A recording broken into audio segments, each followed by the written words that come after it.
Hey, this is Megan from DIY Domination. Have you ever wondered how you can recycle your organic waste and create nutrient-rich soil for your garden? If so, we have the perfect solution for you: composting. Composting is a natural process that transforms your kitchen and yard waste into valuable organic matter. It's a simple, practical, and effective way to reduce landfill waste and give a nutrient boost to your garden. Imagine turning your everyday kitchen scraps, like fruit peels and coffee grounds, into a rich, fertile amendment for your garden. Not only does composting help you recycle these materials, but it also enriches your soil, promotes plant health, and reduces the need for chemical fertilizers. Plus, it's an excellent project for anyone looking to make their lifestyle a bit more sustainable. So, whether you're an avid gardener or an eco-conscious individual, composting offers a rewarding way to contribute to a healthier planet.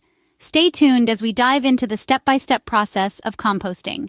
By the way, if you like this video and want to see more videos with advice on sustainable farming and gardening, make sure to click the subscribe button and leave a comment down below saying "I subscribed," and we'll do our best to reply to your comment.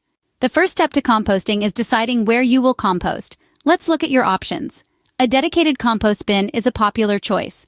It's convenient, keeps things neat and tidy, and can be placed in a corner of your garden or on a balcony. Compost bins also help control the composting process and keep pests away. Alternatively, you might prefer a compost pile in your backyard. This option is free and easy to start. Just pick a spot away from living spaces and you're good to go. Remember, though, that a pile may attract critters, so consider a fence or enclosure. Finally, there's the compost tumbler. This is a sealed, rotating drum that speeds up the composting process and makes turning your compost a breeze. It's a great option if you're looking for convenience and speed.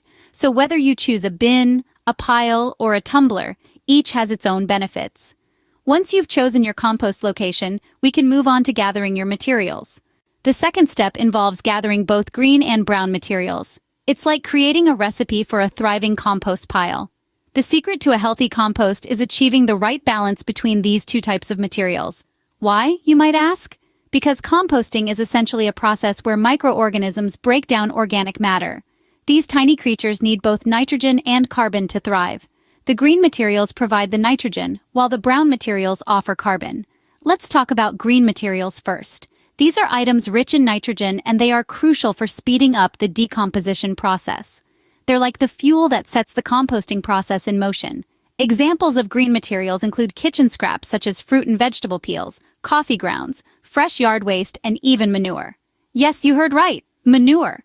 But don't worry, we're talking about the kind from herbivores like cows or rabbits. Now let's move on to the brown materials. These are your carbon-rich items. Think of them as the backbone of your compost pile. They provide structure and help maintain air pockets, which are essential for oxygen flow. Brown materials include dry leaves, straw, shredded newspaper, cardboard, and wood chips. A common question is, how much of each type of material do you need? Well, the general rule of thumb is to aim for a 2-to-1 ratio. That's 2 parts brown to 1 part green. But remember, composting isn't an exact science. It's okay if the ratio isn't perfect. Collecting these materials can be a fun and ongoing process. Keep a container in your kitchen for green materials. For brown materials, you can gather fallen leaves or shred some newspaper. One last tip before we move on: try to chop or shred your materials into smaller pieces. This will help speed up the composting process. With these materials at hand, you're ready to start layering them in your compost bin or pile. Now that you have your materials, it's time to layer them and turn your compost. Let's start by discussing the correct ratios for layering. Aim for a balance of about 2 parts brown materials to 1 part green. This means for every bucket of green stuff, you'll want to add 2 of brown. This balance is crucial for successful composting. The green materials provide nitrogen, which is essential for the growth of microorganisms in your compost pile.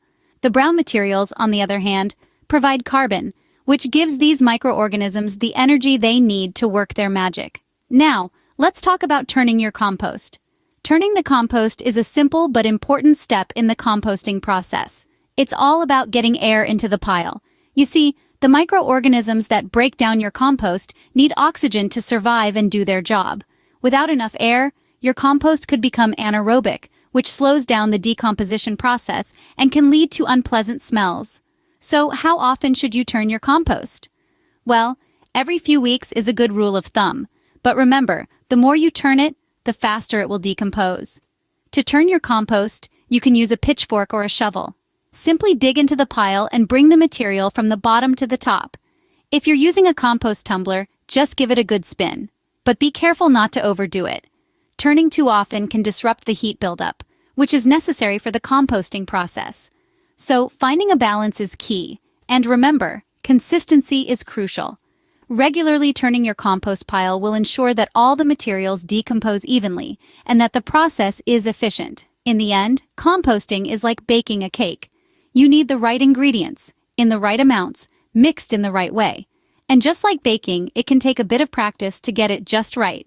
But once you do, the rewards are well worth it. Consistent turning is key to speeding up the decomposition process. And before you know it, you'll have a rich, nutrient-filled compost ready for your garden. Let's talk about maintaining the right moisture level and temperature in your compost pile. The moisture level in your compost pile is like the lifeblood of the process. It's what allows microorganisms to do their job and break down materials. Picture a wrung-out sponge. That's the level of dampness you're aiming for. Too dry, and decomposition slows down. Too wet, and you may end up with a smelly pile. So, how do you maintain this balance? If your pile is too dry, simply add water or wetter materials. If it's too wet, add dry materials or turn the pile more frequently to let it air out. Remember, balance is key. It's a bit of an art, but with practice, you'll get the hang of it. Now let's heat things up a bit and talk about temperature. A well-functioning compost pile generates heat. This is a good sign. It means the microorganisms are hard at work. If you're really keen on optimizing your composting, you can use a compost thermometer to monitor the temperature. Aim for a temperature between 110 and 160 degrees Fahrenheit. That's about 43 to 71 degrees Celsius. This temperature range encourages the activity of beneficial microbes, speeding up the composting process. If the temperature is too high, it could kill the microorganisms, and if it's too low, it could slow down the decomposition process. So, keep an eye on the temperature, especially during extreme weather conditions. Remember, maintaining the right moisture level and temperature in your compost pile is crucial. It's like creating the perfect environment for a party where the microorganisms are the guests and your organic waste is the buffet.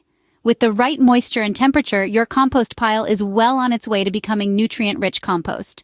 Patience is key in composting, but the wait is worth it when you can harvest your own compost.